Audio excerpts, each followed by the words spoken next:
Hello दोस्तों, स्वागत है आप सभी का आज की इस क्लास में। दोस्तों, आज की इस क्लास में हम फंडामेंटल राइट्स यानी मौलिक अधिकार की कंप्लीट थ्योरी और उस पर बनने वाले एमसीक्यूज की प्रैक्टिस करेंगे। तो चलिए शुरू करते हैं बिना किसी देरी के।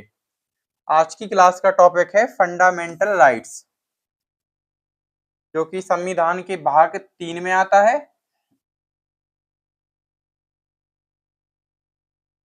फंडामेंटल राइट्स की बात करें, मौलिक अधिकार।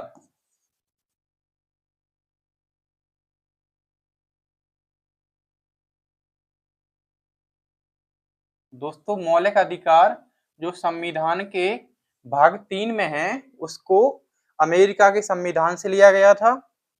यह अमेरिका के संविधान बिल ऑफ राइट्स से प्रेरित है और इसे भारत का मैग्ना कार्टा कहा जाता है। जो मौलिक अधिकार है, जो कि संविधान के भाग 3 में है, उसे भारत का मैग्ना कार्टा कहा जाता है और यह अमेरिका के संविधान से प्रेरित है। इसके बाद है न्यायोचित या हनन होने पर न्यायालय द्वारा प्रवर्तनीय, यानी कि जो मौलिक अधिकार में प्रावधान दिए गए हैं, अगर उनका हनन होता है तो आप सुप्रीम कोर्ट या हाई कोर्ट जा सकते हैं। हनन होने पर न्यायालय द्वारा प्रवर्तनीय है। ये निरपेक्ष नहीं है, राज्य द्वारा युक्तियुक्त निर्वर्धन द्वारा लगाए जा सकते हैं और व्यक्तिगत स्वतंत्रता और सामाजिक नियंत्रण के बीच संतुलन बनाकर रखते हैं। आगे है राज्य शब्द की परिभाषा।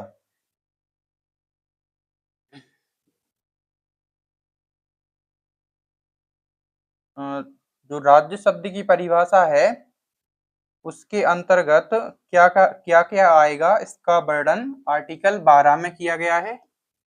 राज्य की परिभाषा।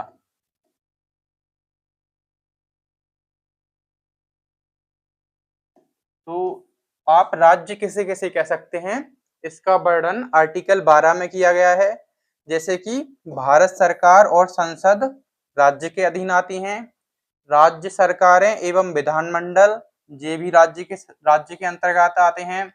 स्थानीय निकाय, नगर पालिकाएं, पंचायत और अन्य सरकारी अधिकारी ये सभी राज्य के अंतर्गत आते हैं। संवैधानिक या वैधानिक निकायों द्वारा सृजित एलआईसी, ओएनजीसी, सेल और ऐतिहासिक रूप से बीसीसीआई ये सभी राज्य की परिभाषा के अंतर्गत आते हैं।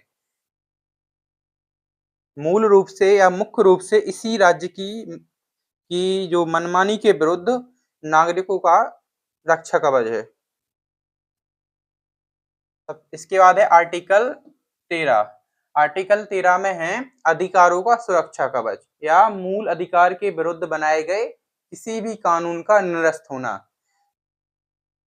मूल अधिकारों से असंगत या उनका अल्पीकरण करने वाली विधियां न्यायिक पुनर्वलोकन के बाद स्वतः ही शून्य हो जाएंगी।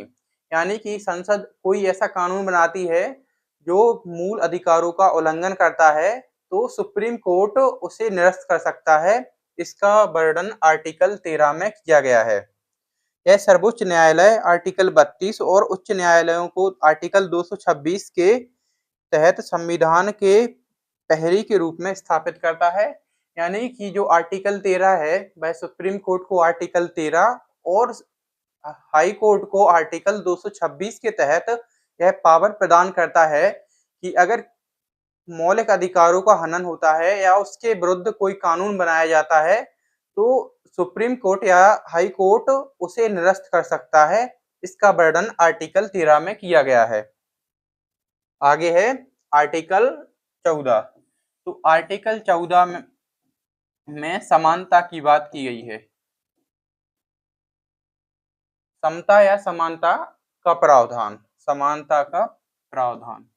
आर्टिकल 14 में समानता का प्रावधान किया गया है। और इसके बाद है समानता के दो स्तंभ हैं। पहला है विधि के समक्ष समानता और दूसरा है विधियों का समान संरक्षण।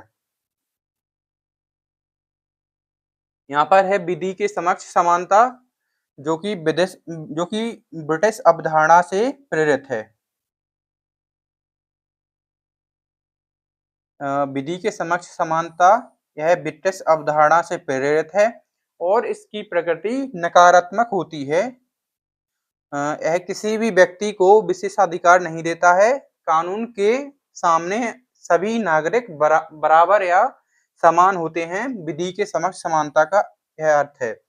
इसके बाद दूसरा है विधियों का समान संरक्षण। यह अमेरिका के संविधान से प्रेरित है और इसकी प्रकृति सकारात्मक है। यानी जो विधि के समक्ष समानता है उसकी प्रकृति नेगेटिव है और जो अमेरिका के संविधान से प्रेरित है उसकी जो प्रकृति है उसका नेचर पॉजिटिव है। यह समान परिस्थितियों में समान व्यवहार का प्रावधान करता है। आगे है आर्टिकल 15 जो कि सामाजिक समानता की बात करता है। आर्टिकल 15 में है धर्म, जाति, मूल वंश, लिंग और जन्म स्थान के आधार पर भेदभाव पर प्रतिबंध लगाया गया है। यानी आर्टिकल 15 में है कि राज्य केवल 5 आधारों पर भेदभाव नहीं कर सकता है। पहला है धर्म, दूसरा है मूल वंश, तीसरा है जाति, चौथा है लिंग और पांचवा है जन्म स्थान। यानी कि आर्टिकल 15 बताता है कि किसी व्यक्ति के साथ राज्य एक तो धर्म, मूल वंश, जाति, लिंग और जन्म स्थान के आधार पर भेदभाव नहीं कर सकता है। आगे है आर्टिकल 16। आर्टिकल 16 में है सार्वजनिक रोजगार या अवसर की समानता। आर्टिकल 16 में अवसर की समानता की बात की गई है और इसमें उपरोक्त पांच अधिकार हैं या आधार हैं, उनके अलावा इसमें 2 और आधार दिए गए हैं। पहला है धर्म, दूसरा है मूल वंश, तीसरा है जाति, चौथा है लिंग, जन्म स्थान और जो अतिरिक्त 2 हैं वे हैं उद्भव और निवास। यानी कि जो 7 आधार दिए गए हैं इनके आधार पर भेदभाव नहीं किया जाएगा। आगे है आरक्षण का विकास। दोस्तों आप सभी को पता होगा कि जो भारत में आरक्षण दिया जाता है उसका विकास कैसे हुआ है। देखिए सबसे पहले इसका आधार है राज्य महिलाओं, बच्चों और पिछड़े वर्गों के लिए विशेष प्रावधान कर सकता है। यानी संविधान राज्य को, यानी यहाँ पर राज्य शब्द का अर्थ भारत सरकार से है। यानी संविधान राज्य को पावर देता है कि वह पिछड़े वर्गों विशेषकर महिलाओं और बच्चों के लिए विशेष प्रावधान कर सकता है। जो आरक्षण के लिए सबसे पहला प्रयास मंडल आयोग जिसकी स्थापना 1990 में हुई थी, इसी आयोग के द्वारा ओबीसी के लिए 27% आरक्षण लागू किया गया। तो मंडल आयोग 1990 के तहत ओबीसी के लिए 27% आरक्षण लागू किया गया। इसके बाद इंदिरा साहनी वाद हुआ। यानी 1992 में एक केस दर्ज हुआ Indira Sahni versus government of India. 1992 का केस है और इसमें सुप्रीम कोर्ट का फैसला आया था कि जो आरक्षण की अधिकतम सीमा है वो 50% तय की गई। इस केस में सुप्रीम कोर्ट ने आरक्षण की अधिकतम सीमा 50% तय की। इसके बाद 2019 में 103वें संविधान संशोधन के द्वारा ईडब्ल्यूएस यानी इकोनॉमिक वीक जो सेक्शन है यानी आर्थिक रूप से कमजोर वर्ग के लिए 10% अतिरिक्त आरक्षण का प्रावधान किया। तो सबसे पहले मंडल आयोग ने ओबीसी के लिए 27% आरक्षण, इंदिरा साहनी बाद 1992 में जो आरक्षण की मैक्सिमम लिमिट है वह 50% तय की गई और इसके बाद 2019 में 103वें संविधान संशोधन के द्वारा ईडब्ल्यूएस के लिए 10% आरक्षण प्रदान किया गया। आगे है आर्टिकल 17। आर्टिकल 17 में अस्पृश्यता यानी अनटचेबिलिटी का अंत बताया गया है। तो बेसिकली जो आर्टिकल 17 है इसमें छुआछूत की बात की गई है। अस्पृश्यता या अनटचेबिलिटी का किसी भी रूप में आचरण निषिद्ध है। नागरिक अधिकार संरक्षण अधिनियम 1955 के तहत यह एक दंडनीय अपराध है।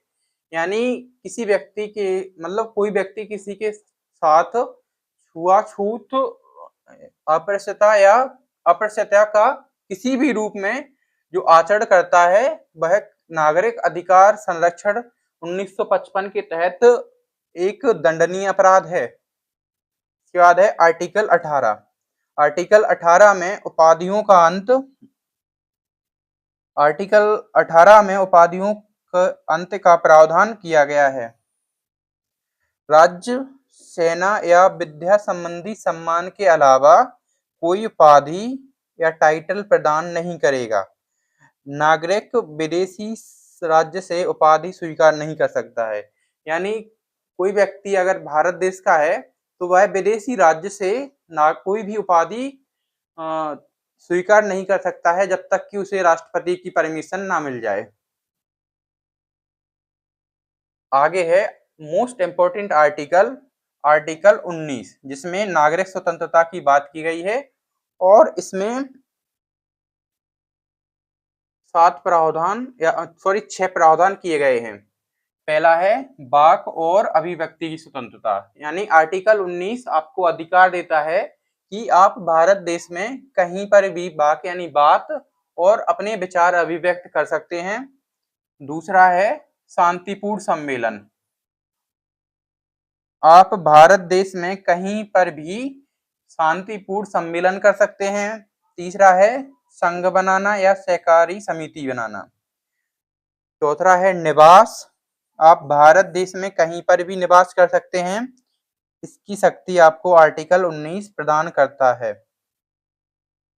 इसके बाद है आप भारत देश में कहीं पर भी व्यापार कर सकते हैं। तो जो 5 प्रकार की स्वतंत्रताएं हैं, 6 प्रकार की, एक है अबाध संरक्षण। यानी आप भारत देश में कहीं पर भी घूम सकते हैं। आपको आर्टिकल 19 में जी 6 प्रावधान दिए गए हैं। इसमें एक प्रावधान और था संपत्ति का अधिकार, जो कि वर्तमान में आर्टिकल 19 से हटाकर आर्टिकल 300A में उसे एक कानूनी अधिकार बनाया गया। जो संपत्ति का अधिकार है उसे 44वें संविधान संशोधन अधिनियम 1978 के द्वारा आर्टिकल 19 से हटाकर उसे आर्टिकल 301 में रखा गया है और उसे एक मौलिक अधिकार से एक कानूनी अधिकार बनाया गया है। आगे है आर्टिकल 20, अपराधों के लिए दोष सिद्धि के संबंध में संरक्षण। तो आर्टिकल 20 में 3 प्रावधान किए गए हैं। पहला है भूतलक्षी दंडिक विधियों से संरक्षण। यानी कि अपराध के समय जो कानून की विधि लागू है उसी के अनुसार सजा मिलेगी। आर्टिकल 20 में उल्लेख है कि अपराध के समय जो कानून लागू है उसी के अनुसार ही उस व्यक्ति को सजा दी जाएगी। इसका प्रावधान आर्टिकल 20 में किया गया है। दूसरा है दोहरे दंड से संरक्षण। यानी किसी व्यक्ति ने अपराध किया है तो उसे उस अपराध के लिए केवल एक दंड ही दिया जाएगा। इसका प्रावधान भी आर्टिकल 20 में किया गया है। एक ही अपराध के लिए किसी व्यक्ति को एक से अधिक बार सजा नहीं दी जा सकती है। यानी कि एक अपराध के लिए एक ही सजा, इसका प्रावधान आर्टिकल 20 में है। इसके बाद है स्व अभिशंसन से संरक्षण। यानी किसी भी व्यक्ति को स्वयं के विरुद्ध गवाही देने के लिए बाधित नहीं किया जाएगा। किसी भी व्यक्ति को स्वयं के विरुद्ध गवाही देने के लिए बाध्य नहीं किया जा सकता है। इसका प्रावधान भी आर्टिकल 20 में किया गया है। तो आर्टिकल 20 में अपराधों के लिए दोष सिद्धि के संबंध में जो संरक्षण है वो है भूतलक्षी दंडिक प्रक्रिया, दोहरे दंड से संरक्षण और स्वयं के विरुद्ध गवाही देने के लिए बाध्य नहीं किया जा सकता है। आगे है किसी व्यक्ति को विधि द्वारा स्थापित प्रक्रिया के बिना उसके जीवन से वंचित नहीं किया जा सकता है। सबसे पहले देखते हैं निजता का अधिकार, फिर है त्वरित विचारण का अधिकार, मुफ्त कानूनी सहायता और सोने का अधिकार।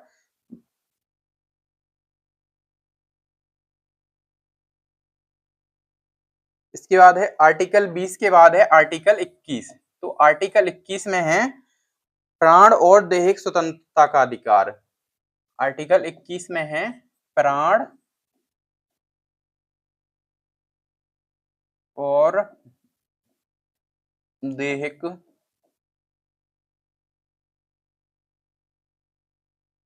स्वतंत्रता का अधिकार। आर्टिकल 21 किसी व्यक्ति को विधि द्वारा स्थापित प्रक्रिया के बिना उसके जीवन से वंचित नहीं किया जाएगा, यह उसको अधिकार देता है। आर्टिकल 21 में ही निजता का अधिकार, त्वरित विचार का अधिकार, मुफ्त कानूनी सहायता का अधिकार, सोने यानी right to sleep, free legal aid और राइट टू प्राइवेसी या निजता का अधिकार है।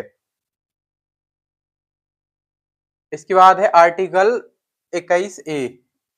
आर्टिकल 21 के ए में शिक्षा का प्रावधान है, यानी शिक्षा का अधिकार दिया गया है। 6 से 14 वर्ष के बच्चों के लिए अनिवार्य एवं निःशुल्क शिक्षा का जो प्रावधान है वह आर्टिकल 21 के ए में किया गया है। इस आर्टिकल को 86वें संविधान संशोधन अधिनियम 2002 के द्वारा मौलिक कर्तव्यों से प्रेरित होकर इसे एक मौलिक अधिकार बनाया गया है और इसे आर्टिकल 21 के सेक्शन ए में रखा गया है। इसके बाद है आर्टिकल 22 गिरफ्तारी से संरक्षण। अगर आर्टिकल 22 में प्रावधान है कि अगर आपको अरेस्ट किया जाता है तो आपको अरेस्ट होने का जो कारण है उसे जानने का अधिकार है और 24 घंटे के भीतर मजिस्ट्रेट के समक्ष पेशी, मतलब अगर पुलिस किसी को अरेस्ट करती है तो उसे 24 घंटे के भीतर मजिस्ट्रेट के समक्ष पेश करना होगा। इसका प्रावधान आर्टिकल 22 में है। इसके बाद है आर्टिकल 23 मानव दुर्व्यवहार और बलात्श्रम पर प्रतिबंध। महिलाओं और बच्चों का अनैतिक व्यापार, बेगार यानी बिना वेतन के काम कराना और दास प्रथा भारत में पूर्णतः प्रतिबंधित है। यानी आर्टिकल 23 में प्रावधान है कि मानव दुर्व्यवहार और बलात्श्रम पर प्रतिबंध है, यानी जो महिलाओं और बच्चों का अनैतिक व्यापार यानी किडनैपिंग, बेगार प्रथा यानी बिना वेतन के काम कराना और दास प्रथा भारत में पूर्णतः प्रतिबंध है। इसका प्रावधान आर्टिकल 23 में है। इसके बाद है आर्टिकल 24 बाल श्रम पर प्रतिबंध। 14 वर्ष से कम आयु के बच्चों को किसी भी कारखाने, खदान या अन्य खतरनाक काम में नियोजित नहीं किया जा सकता है। इसका प्रावधान आर्टिकल 24 में किया गया है। आगे है आर्टिकल 25। आगे है आर्टिकल 25। आर्टिकल 25 में है अंतःकरण की स्वतंत्रता, यानी किसी भी धर्म को अबाध रूप से मानने, आचरण करने और प्रचार करने की व्यक्तिगत स्वतंत्रता। यानी भारत देश में कोई भी व्यक्ति किसी भी धर्म को अपना सकता है और बिना किसी रोक टोक के उसका प्रचार और पालन कर सकता है। इसका प्रावधान आर्टिकल 26 में है। इसके बाद है आर्टिकल 26। आर्टिकल 26 में है धार्मिक कार्यों का प्रबंध, धार्मिक संस्थाओं की स्थापना और पोषण करने का सामूहिक अधिकार। इसके बाद है आर्टिकल 27 करों से स्वतंत्रता। राज्य किसी विशिष्ट धर्म को बढ़ावा देने के लिए कर देने हेतु बाध्य नहीं करेगा। यानी जो भी बाहर जो धार्मिक आय है वो कर मुक्त मानी जाएगी। इसका प्रावधान आर्टिकल 27 में किया गया है। इसके बाद है आर्टिकल 28 शिक्षण संस्थानों में स्वतंत्रता। पूर्णतः राज्य द्वारा पोषित शिक्षण संस्थाओं में कोई धार्मिक शिक्षा नहीं दी जाएगी, क्योंकि भारत एक धर्मनिरपेक्ष राज्य है, इसीलिए किसी भी सरकारी शिक्षण संस्थानों में धार्मिक शिक्षा नहीं दी जा सकती है। इसका प्रावधान आर्टिकल 28 में किया गया है। इसके बाद है अल्पसंख्यक वर्गों के हितों का संरक्षण, जिसमें आर्टिकल 29 से 30 तक प्रावधान है। आर्टिकल 29 में है अल्पसंख्यक हितों का संरक्षण, यानी नागरिक जो अल्पसंख्यक नागरिक हैं वो अपनी विशिष्ट बोली, भाषा, लिपि या संस्कृति को बनाए रखने का अधिकार है। यानी जो अल्पसंख्यक वर्ग है भारत में, उन्हें अपनी भाषा, लिपि, बोली और अपनी संस्कृति को बनाए रखने का अधिकार प्रदान किया गया है। इसके बाद है आर्टिकल 30। आर्टिकल 30 में है शिक्षण संस्थानों की स्थापना। जो अल्पसंख्यक वर्ग है वो अपनी भाषा, जो भाषा संस्कृति को बनाए रखने के लिए अल्पसंख्यक वर्गों को अपनी पसंद का या पसंद की शिक्षण संस्थाएं स्थापित करने और प्रशासन करने का अधिकार है। जैसे भारत में आप देख सकते हैं कि जो मुस्लिम समुदाय है वो एक अल्पसंख्यक वर्ग है और वह भारत में वो शिक्षण संस्थान बना सकता है और मतलब उनके जो मदरसे चलते हैं वो इसी आर्टिकल के अंतर्गत आते हैं।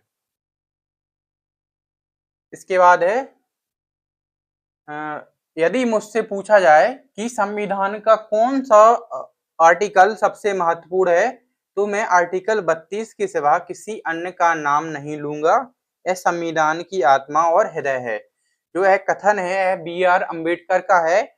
जो बी आर अम्बेडकर है, डॉक्टर बी आर अम्बेडकर, उनके अनुसार आर्टिकल 32 संविधान की आत्मा और हृदय है, क्योंकि आर्टिकल 32 में रिटों का प्रावधान है। यानी जो आर्टिकल 32 है इसमें जो हाई कोर्ट या जो सुप्रीम कोर्ट है वह व्यक्ति के मौलिक अधिकारों के हनन होने पर 5 प्रकार की रिट जारी कर सकता है।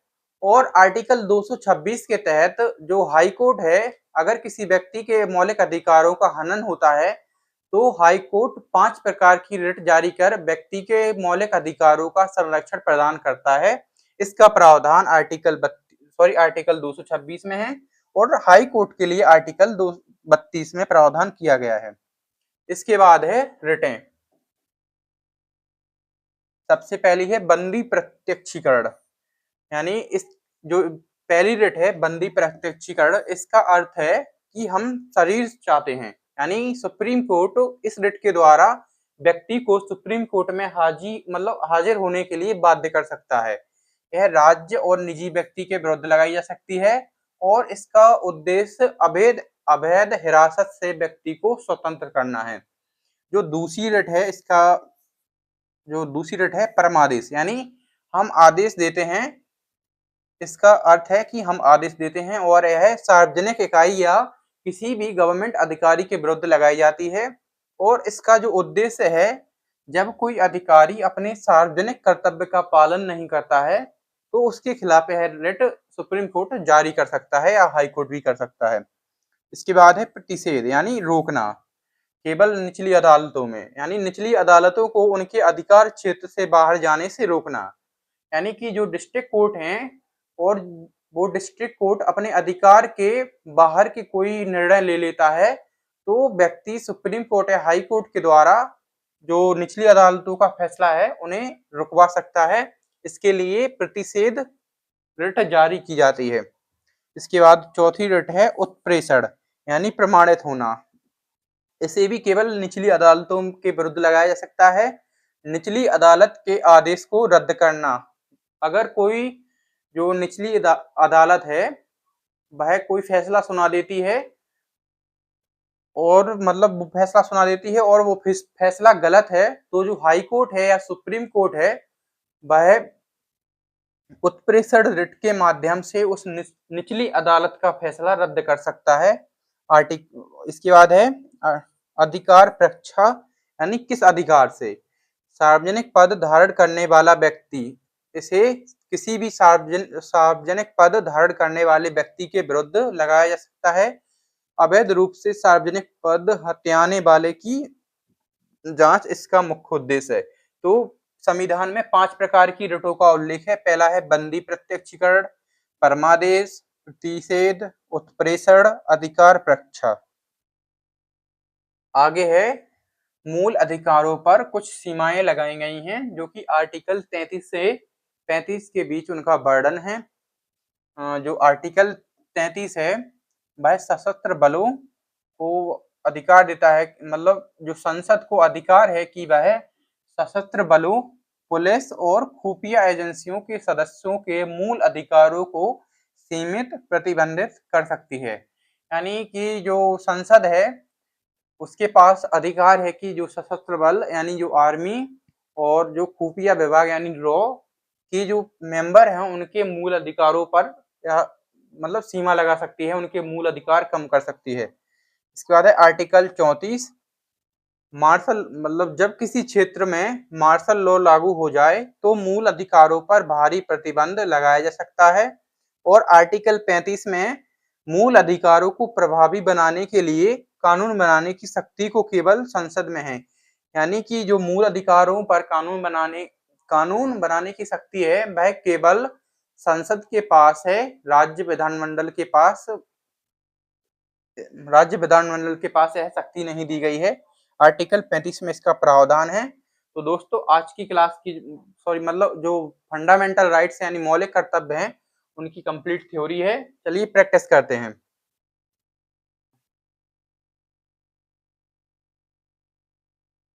हाँ, सबसे पहला क्वेश्चन है कि भारतीय संविधान के किस अनुच्छेद के अंतर्गत राज्य को परिभाषित किया गया है। तो जो भारत का संविधान है उसके किस आर्टिकल में कहा गया है, मतलब जो राज्य की परिभाषा है वह किस आर्टिकल में दी गई है। आर्टिकल 11, आर्टिकल 12, आर्टिकल 13 या आर्टिकल 14। तो जो राज्य शब्द की परिभाषा है इसका उल्लेख आर्टिकल 12 में किया गया है। ऑप्शन बी इसका सही उत्तर है। आगे है मूल अधिकारों से असंगत या अल्पीकरण करने वाली विधियों को किस अनुच्छेद के तहत शून्य घोषित किया जाएगा। यानी कि जो मौलिक अधिकार हैं अगर उनके विरुद्ध कोई कानून संसद बनाती है तो आर्टिकल 13 के तहत वह कानून अपने आप समाप्त हो जाएगा। ऑप्शन बी इसका सही उत्तर है। आगे है भारतीय संविधान में विधियों का समान संरक्षण का सिद्धांत किस देश के संविधान से लिया गया है। जो विधियों का समान संरक्षण है वह किस देश के संविधान से प्रेरित है। तो ब्रिटेन के संविधान से यह प्रेरित है। और विधि का समान संरक्षण या जो कानून के समान संरक्षण यह अमेरिका के संविधान से प्रेरित है। आगे है आर्टिकल 15 के अनुसार राज्य किसी नागरिक के विरुद्ध केवल किन अधिकारों पर भेदभाव नहीं कर सकता है। तो आर्टिकल 5 जो 15 है उसमें 5 आधार दिए गए हैं जिनके आधार पर राज्य किसी व्यक्ति के विरुद्ध या व्यक्ति के विरुद्ध भेदभाव नहीं कर सकता है। पहला है धर्म, मूलवंश, जाति और लिंग। तो ऑप्शन ए में है धर्म, मूलवंश, जाति, लिंग या जन्म स्थान के आधार पर राज्य किसी व्यक्ति के साथ भेदभाव नहीं कर सकता है। आगे है ऐतिहासिक इंदिरा साहनी बनाम भारत संघ 1992 का जो केस है उसका संबंध मुख्य रूप से किस विषय से है। पदोन्नति में आरक्षण, अन्य पिछड़ा वर्ग ओबीसी के लिए 27% आरक्षण, ईडब्ल्यूएस के लिए 10% आरक्षण और जो छुआछूत का अंत। तो जो इंदिरा साहनी वाद है इसका संबंध आरक्षण में पदोन्नति से इसका संबंध है। ऑप्शन ए इसका सही उत्तर है। आगे है संविधान का कौन सा अनुच्छेद छुआछूत का अंत सुनिश्चित करता है। यानी कि इनमें से कौन सा आर्टिकल है जिसमें छुआछूत का अंत इसका प्रावधान किया गया है। तो आर्टिकल 17 में छुआछूत का प्रावधान किया गया है।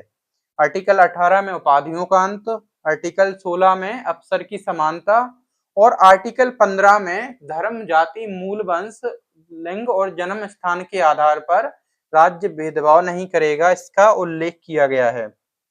आगे है वाक एवं अभिव्यक्ति की स्वतंत्रता, freedom of speech and expression का अधिकार किस विशिष्ट अनुच्छेद में निहित है। तो जो आर्टिकल 19 है इसके फर्स्ट में 6 प्रकार के कानून दिए गए हैं, मतलब 6 प्रकार के जो स्वतंत्रताएं दी गई हैं वो है पहली है वाक एवं अभिव्यक्ति की स्वतंत्रता। तो आर्टिकल जो 19 का ए है, इसमें यह प्रावधान किया गया है कि व्यक्ति कहीं पर भी अपनी बात रख सकता है और अपने विचार व्यक्त कर सकता है। इसका प्रावधान आर्टिकल 19 के 1 में किया गया है। इसके बाद है, इस अनुच्छेद के तहत किसी व्यक्ति को एक ही अपराध के लिए एक से अधिक बार दंडित नहीं किया जा सकता है, यानी दोहरे दंड से संरक्षण प्रदान करता है। तो आर्टिकल 20 में यह प्रावधान किया गया है कि कोई भी व्यक्ति अगर अपराध करता है तो उसे उस अपराध के लिए केवल एक बार ही दंड दिया जा सकता है। आगे है, प्राण और दैहिक स्वतंत्रता का अधिकार, right to life and personal liberty संविधान के किस अनुच्छेद में वर्णित है? जो आर्टिकल 21 है उसमें प्राण और दैहिक स्वतंत्रता का अधिकार, इसका वर्णन किया गया है। ऑप्शन 20 का सही उत्तर है। आगे है, किस संविधान संशोधन के द्वारा शिक्षा का अधिकार, जिसे आर्टिकल 21 के ए में रखा गया है, को एक मौलिक अधिकार बनाया गया? तो 1978 में 44वें संविधान संशोधन के द्वारा जो शिक्षा का अधिकार है उसे एक मौलिक अधिकार बनाया गया। ऑप्शन बी सही उत्तर है। आगे है, गिरफ्तारी के बाद किसी व्यक्ति को कितने समय के भीतर जो नियरेस्ट मजिस्ट्रेट है उसके समक्ष प्रस्तुत करना होगा? तो इसका आंसर है 24 घंटे। अगर पुलिस किसी व्यक्ति को अरेस्ट करती है तो उसे 24 घंटे के भीतर मजिस्ट्रेट के समक्ष प्रस्तुत करना होगा। आगे है, जो ह्यूमन ट्रैफिक है यानी मानव दुर्व्यापार और बलात् श्रम का प्रतिषेध किस आर्टिकल में किया गया है? तो आर्टिकल जो 22 है इसमें आर्टिकल 23 में मानव दुर्व्यापार और बलात् श्रम पर प्रतिबंध लगाया गया है। ऑप्शन सी इसका सही उत्तर है। आगे है, कारखानों या खदानों में जो बालकों के नियोजन का प्रतिबंध है वह किस आयु से किस आयु के बच्चों के लिए है? यानी आर्टिकल 24 में जो प्रावधान है वह किस वर्ष के बच्चों के लिए है? तो 14 वर्ष से कम उम्र के बच्चों को अगर कारखानों खदानों में काम करने के लिए बाधित किया जाता है तो वह आर्टिकल 24 के अनुसार एक कानूनी अपराध है। आगे है, जो सिख समुदाय है उनके द्वारा जो कृपाण यानी तलवार धारण की जाती है वह एक धार्मिक स्वतंत्रता का अंग माना जाता है। यह किस अनुच्छेद के अंतर्गत आता है? तो आर्टिकल 26 में इसका प्रावधान है कि जो सिख समुदाय है वह किसी भी सार्वजनिक स्थान पर कृपाण धारण कर सकता है, लेकिन कृपाण को बाहर निकालना, मतलब जो कृपाण है उसमें से तलवार बाहर नहीं निकाल सकते हैं। इसके बाद है, अल्पसंख्यक वर्गों को अपनी रुचि की शिक्षा संस्थानों की स्थापना करना और प्रशासन करने का अधिकार किस आर्टिकल के तहत प्रदान किया गया है? तो जो अल्पसंख्यक वर्ग है वह आर्टिकल 30 के अंतर्गत धार्मिक शिक्षण संस्थानों की स्थापना कर सकता है। आगे है, डॉक्टर BR अम्बेडकर ने किस अनुच्छेद को संविधान का हृदय और आत्मा कहा है? तो डॉक्टर BR अम्बेडकर ने आर्टिकल 32 जिसे में संविधान रिट जारी कर सकता है उसको संविधान की आत्मा या हृदय बताया है। आगे है, सर्वोच्च न्यायालय द्वारा जारी किस रिट का शाब्दिक अर्थ सशरीर उपस्थित होना है? बंदी प्रत्यक्षीकरण, परमादेश, प्रतिषेध और कानून परीक्षा। तो ऑप्शन जो क्वेश्चन 17 है इसका सही उत्तर है परमादेश, यानी हम आदेश देते हैं। आगे है, जब कोई सार्वजनिक अधिकारी अपने कानूनी दायित्वों का निर्वहन नहीं करता है तो सर्वोच्च न्यायालय द्वारा कौन सी रिट जारी की जाती है?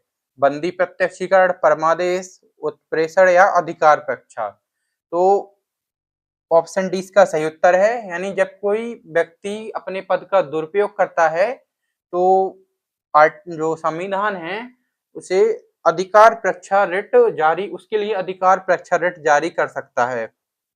आगे है, किस प्राधिकार से बाई वॉट अथॉरिटी का संबंध निम्नलिखित में से किस रिट से है, यानी किस अधिकार से?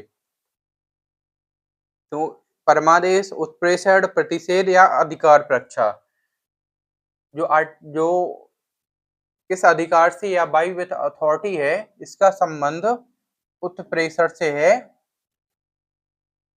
आगे है, सर्वोच्च न्यायालय ने संविधान के मूल ढांचे का जो सिद्धांत किस ऐतिहासिक वाद में प्रतिपादित किया था?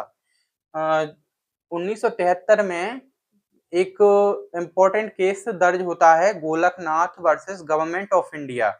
1973 में है केस दर्ज होता है, और इस केस के बाद सुप्रीम कोर्ट एक महत्वपूर्ण फैसला सुनाता है कि जो प्रस्तावना है वह संविधान का अंग है और उसमें संशोधन किया जा सकता है, लेकिन संशोधन से संविधान के मूल ढांचे पर कोई प्रभाव नहीं पड़ना चाहिए।